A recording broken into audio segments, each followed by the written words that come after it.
Pada kesempatan yang berbahagia ini, saya akan berbagi kisah nyata seorang gadis yang dipaksa orang tuanya untuk menikah dengan lelaki yang tak dia kenal dan tak pernah dia sayang. Dan dia dengan sangat terpaksa harus mengakhiri hubungan asmaranya dengan teman sepondoknya. Penasaran ingin mengetahui kelanjutan kisahnya? Tonton video ini dan dengarkan hingga selesai, dan ambil hikmah yang terkandung di dalamnya.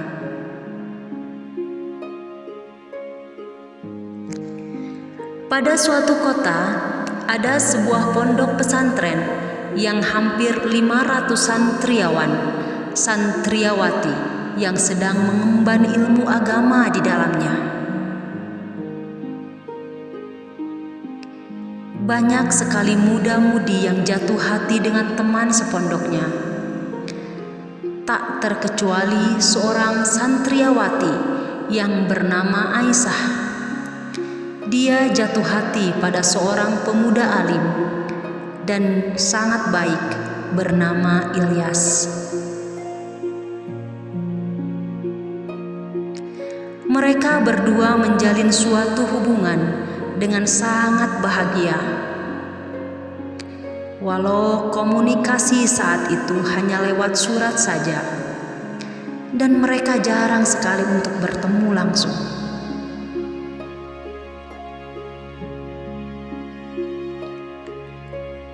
Kenyataan itu sama sekali tidak mengurangi kebahagiaan yang mereka rasakan. Saling percaya, saling mendoakan, itulah kunci hubungan mereka.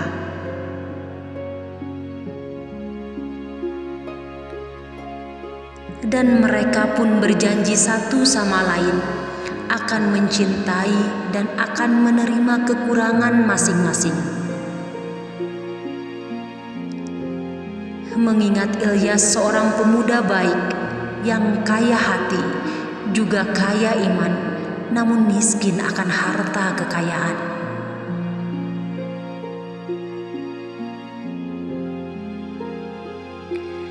Tapi Aisyah tidak melihat keadaan Ilyas yang perekonomiannya sangat kurang sekali. Dengan budi pekerti dan sopan santun yang ada pada diri Ilyas, mampu membuat Aisyah tergila-gila olehnya.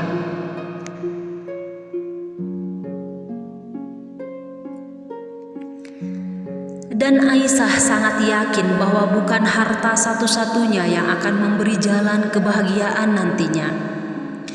Namun, bagaimana cara membuat sebuah hubungan harmonis dan bahagia walau dalam keterbatasan?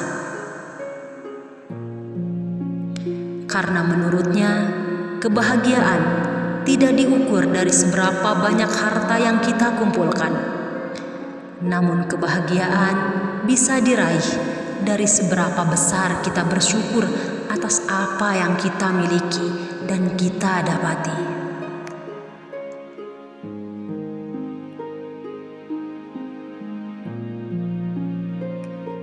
Empat tahun sudah mereka menjalin sebuah hubungan.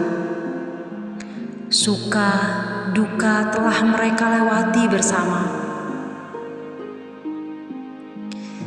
Namun di saat Aisyah pulang ke rumah, dan Ilyas pun berjanji akan menemui ayah ibu Aisyah pada keesokan harinya. Namun di saat Ilyas menemui ayah ibu Aisyah, mereka mengatakan bahwa Aisyah telah mereka jodohkan dengan seorang lelaki mapan dan punya pekerjaan yang tetap.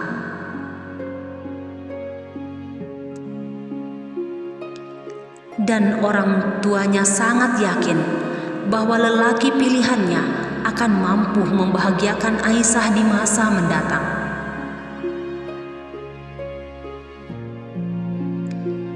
Dengan penghasilan yang sangat cukup, tentu akan mampu memenuhi kebutuhan Aisyah dalam menjalani rumah tangganya nanti.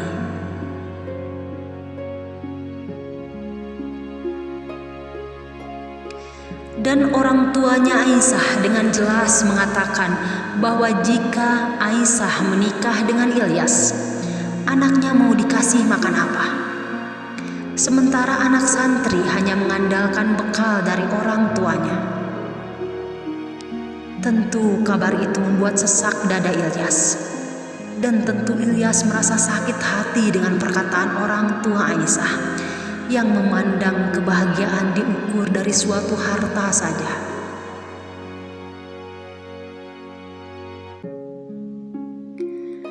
Namun Ilyas menyadari bahwa dirinya memang orang tak punya, yang tak punya harta sedikit pun, hanya punya cinta tulus untuk Aisyah. Dan Ilyas pun berkata pada orang tua Aisyah, "Bu, Pak, aku sadar mungkin aku tak bisa menjadi apa yang kalian harapkan. Jika memang ini adalah keputusan terbaik untuk masa depan Aisyah, aku ikhlaskan Aisyah menikah dengan pilihan kalian. Namun aku sungguh tidak rela jika Aisyah dalam pernikahannya nanti tidak bahagia. Satu pintaku, Pak, Bu, carikan yang terbaik untuknya.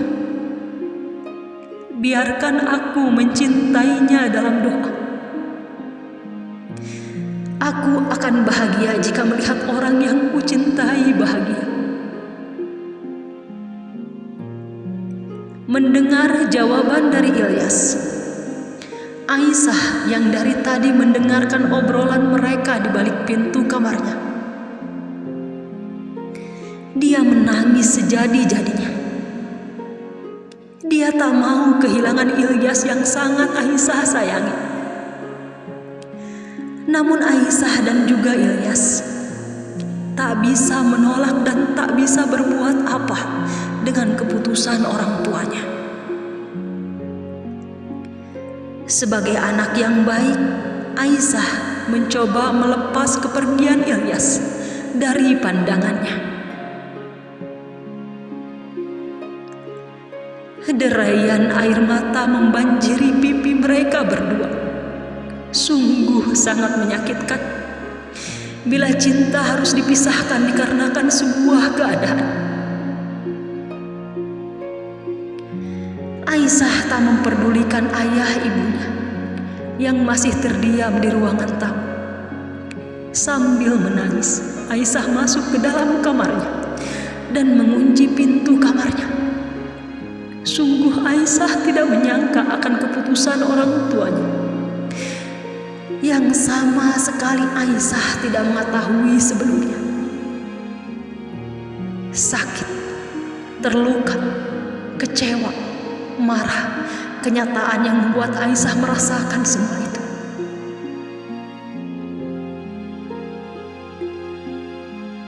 Keesokan harinya, Aisyah meminta izin kepada orang tuanya untuk pergi ke pasar. Padahal dalam hati Aisyah tidak ingin pergi ke pasar, hanya dia ingin mencari rumah Ilyas. Karena orang tuanya tidak tahu, mereka pun mengizinkan Aisyah untuk pergi ke pasar. Setelah Aisyah menemukan rumah Ilyas yang pada saat itu sedang mengajar ngaji di sebuah majelis yang berada di kampungnya, Ilyas sangat kaget dengan kedatangan Aisyah. Ilyas pun meminta izin kepada ustadz lainnya untuk bertanya kepada Aisyah apa maksud dari kedatangannya. Ilyas membawa Aisyah ke rumahnya dan juga mempertemukan Aisyah dengan ibunya, yang ibunya Ilyas pun sudah tahu tentang masalah percintaan mereka. Karena Ilyas dari awal hubungan hingga saat ini, dia selalu bercerita pada ibunya. Akhirnya mereka pun bertanya pada Aisyah, kenapa sampai ada di kampungnya. Aisyah pun menjawab, "Semalaman aku tidak bisa memejamkan mata. Aku terus berpikir apa yang meski kulakukan. Sementara aku tak akan sanggup menikah dengan lelaki yang tak pernah aku kenal. Aku tak mau menikah dengan lelaki yang tak pernah aku sayang. Dan aku tak ingin menikah tanpa cinta." Dan Aisyah pun meminta Ilyas menikahinya, walau tanpa restu orang tuanya. Aisyah meminta Ilyas untuk membawanya ke tempat yang jauh, yang tak pernah ditemukan oleh orang tuanya. Ketika Ilyas mendengar pernyataan Aisyah, dia kaget dan berkata, "Astagfirullahaladzim. Sadar Aisyah atas apa yang kamu ucapkan. Aku tak ingin menikahimu tanpa restu dari orang tua. Walau kita saling mencintai, saya yakin kita tidak akan bahagia nantinya. Karena hati orang tuamu terluka dan mereka sangat tidak merasakan kebahagiaan yang kita rasakan. Aku tidak mau, Aisyah. Maafkan aku. Aku tak bisa melakukan semua itu." Tangisan Aisyah pun semakin menjadi kala dia mendengar jawaban Ilyas. "Sekarang kamu harus pulang ke orang tuamu dan terima segala keputusan mereka dengan kelapangan hati. Aku yakin kamu bisa, Aisyah." Dengan butiran-butiran air mata, Ilyas pun berkata pada Aisyah, "Aisyah, walau kita tak bisa bersama di dunia, kita berharap Allah kumpulkan kita di surganya kelak. Pulanglah Aisyah, jangan pernah kau gores luka hati ayah ibu. Aku akan selalu mendoakan yang terbaik untuk." Akhirnya, setelah Aisyah mendengar keputusan Ilyas, Aisyah pun pergi dengan hati yang teramat sedih. Bisakah dia melupakan kekasih hatinya? Bisakah dia hidup dengan orang yang tak pernah dikenalnya? Bisakah dia hidup bahagia bersama orang yang tidak dicintainya? Sesampainya Aisyah ke rumahnya, terlihat banyak sekali tamu yang datang. Ternyata mereka adalah calon suami Aisyah dengan keluarganya, dan mereka datang untuk melamar Aisyah. Terasa petir menyambarnya karena baru saja Aisyah menerima keputusan Ilyas kekasih hatinya. Sekarang dia harus memberi keputusan atas pilihan orang tuanya. Aisyah tak bisa berkata apa-apa. Hanya derai tangis menjawab semua pertanyaan yang mereka lontarkan. Dengan perasaan yang tidak menentu dan dengan air mata yang tak ingin berhenti, akhirnya Aisyah pun memberikan keputusan kepada orang tuanya bahwa terserah mereka, Aisyah akan menurutinya. Orang tua Aisyah sangat senang mendengar jawaban putrinya. Mereka pun menentukan tanggal pernikahannya. Namun Aisyah meminta satu syarat pada orang tuanya. Jika di hari pernikahan nanti, izinkan Ilyas untuk datang ke pernikahan untuk yang terakhir kalinya melihat Ilyas. Orang tuanya pun menyanggupi syarat yang diajukan Aisyah. Waktu terus berlalu. Akhirnya hari yang ditunggu pun telah tiba. Aisyah yang tak berhenti menangis mencoba tegar dan ikhlas menerima kenyataan. Di saat kebanyakan orang menikah pasti merasakan kebahagiaan, karena pernikahan suatu bukti keseriusan kita dalam menjalin suatu hubungan. Namun berbeda dengan Aisyah. Dia merasa kebahagiaannya telah direnggut oleh ego orang tuanya. Walau sangat perih dan sangat menyakitkan, Aisyah berusaha dan terus berusaha untuk menerimanya. Pada sore itu, di saat Aisyah sedang bersanding dengan pilihan orang tuanya, Ilyas datang dengan ibunya untuk memberikan selamat dan untuk mendoakan mereka.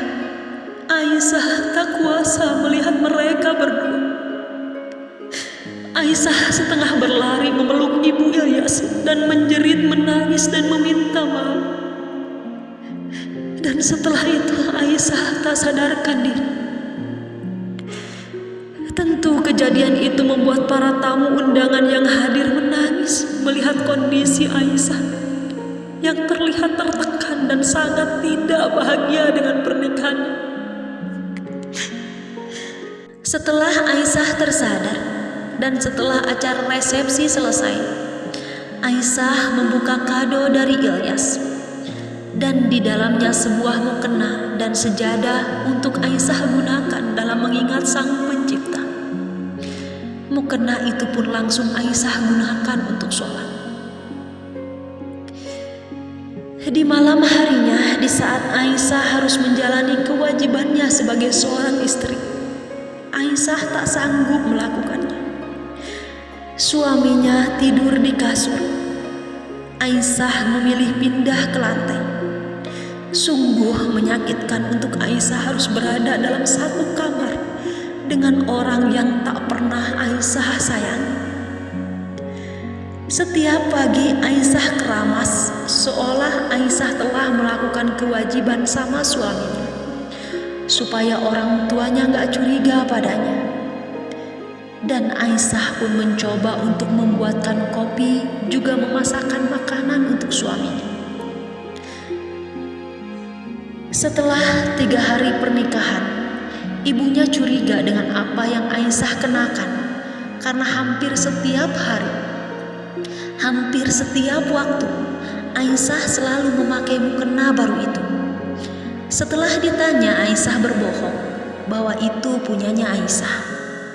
Namun, saat itu suaminya yang mungkin sudah tak tahan dengan perlakuan Aisyah, dia memberitahu orang tua Aisyah bahwa mukena yang Aisyah kenakan adalah kado dari Ilyas. Dan suami Aisyah memberitahu bahwa Aisyah tidak memenuhi kewajibannya sebagai seorang istri. Mendengar itu semua, ibu Aisyah marah dan sangat kesal. Dia mengambil paksa mukena sama sajadah yang Ilyas berikan, lalu ibu itu membakarnya. Aisyah menangis dengan kemarahannya. Aisyah sangat tertekan saat itu. Namun apa yang mesti Aisyah lakukan? Di pagi harinya, Aisyah memutuskan pergi dari rumah dengan berjalan kaki melewati pegunungan yang jarang sekali dilewati orang. Aisyah berpikir akan menemui guru ngajinya, sekedar ingin menenangkan diri dan meminta nasihat dari beliau. Aisyah sedikit pun tak takut meski perjalanan antara rumah ke pondok sangat tidak dekat, dan Aisyah berjalan kaki sendiri melewati perkebunan dan juga pegunungan. Sesampainya Aisyah di pondok itu, Aisyah pun terus dinasehati oleh guru ngajinya, sehingga hati Aisyah sedikit tenang. Tak lama kemudian, orang tua Aisyah menyusul ke pondok dan langsung menemui pemimpin pondok dan menanyakan keberadaan Aisyah. Akhirnya semuanya mengobrol dan mencari jalan keluar dari permasalahan yang Aisyah hadapi. Aisyah pun dibawa pulang oleh keluarganya, dan Aisyah mencoba menerima kehadiran suaminya. Seminggu lamanya Aisyah tinggal di rumahnya, dan pada hari itu suaminya Aisyah berpamitan untuk membawa Aisyah ke rumahnya. Keluarga pun ikut mengantar Aisyah. Namun setelah ayah ibu Aisyah pulang, ada perubahan sikap pada suaminya. Yang tadinya sangat lembut dan tak banyak bicara, kini semuanya berubah. Aisyah diacuhkan, dan tak sedikit Aisyah selalu menahan perutnya yang kelaparan karena sedikit pun tidak diberi uang oleh suaminya. Hampir setiap hari suaminya selalu pulang larut malam. Namun Aisyah mencoba untuk bersabar dan menerima kenyataan ini. Mungkin saja dia membalas perlakuan yang pernah aku perbuat padanya. Hari demi hari aku jalani. Alhamdulillah, semua agak membaik. Sikap dia kembali mulai lembut, dan aku pun mulai menerima dia sebagai suamiku.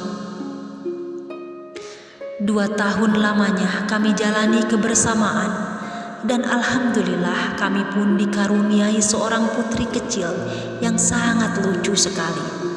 Dan pemberian Tuhan itu membuat hati Aisyah semakin kuat dan semakin teguh dalam menjalani rumah tangga. Sahabat yang berbahagia, semoga kisah yang saya bagikan ini bisa diambil hikmah dan pelajarannya. Ambil sisi positifnya dan buang sisi negatifnya. Terima kasih sahabat. Semoga kita semua selalu diberikan kebahagiaan bersama orang yang kita sayang, dan semoga kita disatukan di surganya Tuhan. Amin ya mujibas sa'ilin.